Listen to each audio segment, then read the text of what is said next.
மேற்கு ஆசியாவில் போர் மேகங்கள் சூழ்ந்துள்ள நிலையில், ஈரானின் புதிய உச்சத் தலைவர் மொஸ்தபா காமேனி குறித்து உலகம் முழுவதும் ஒரு மிகப்பெரிய மர்மம் நீடித்து வருகிறது. சில தினங்களுக்கு முன்பு அமெரிக்க அதிபர் டொனால்ட் ட்ரம்ப், ஈரானின் புதிய தலைவர் மொஸ்தபா உயிரோடு இருக்கிறாரா என்பதே எங்களுக்கு தெரியவில்லை.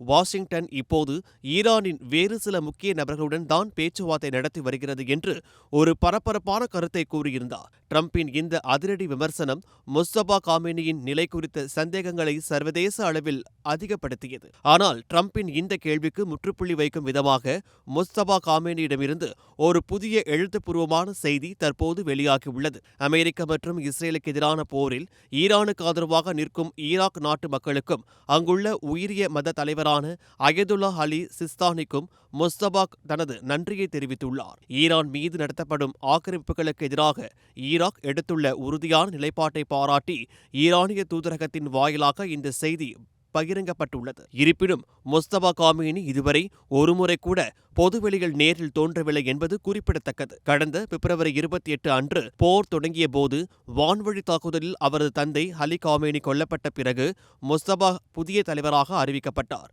அவர் பொதுவெளிகளில் தோன்றாததற்கு அந்த தாக்குதலில் அவருக்கும் பலத்த காயம் ஏற்பட்டு இருக்கலாம் என்றும், அவர் தற்போது சிகிச்சையில் இருப்பதாகவும் ஈரானிய அரசு ஊடகங்கள் மறைமுகமாக தெரிவித்து வருகின்றன. ஆனால் அவரது தரப்பில் இருந்து வரும் செய்திகள் அனைத்தும் வேறொரு நபரால் வாசிக்கப்படுகின்றன அல்லது சமூக வலைதள பக்கங்களில் பதிவிடுகின்றது.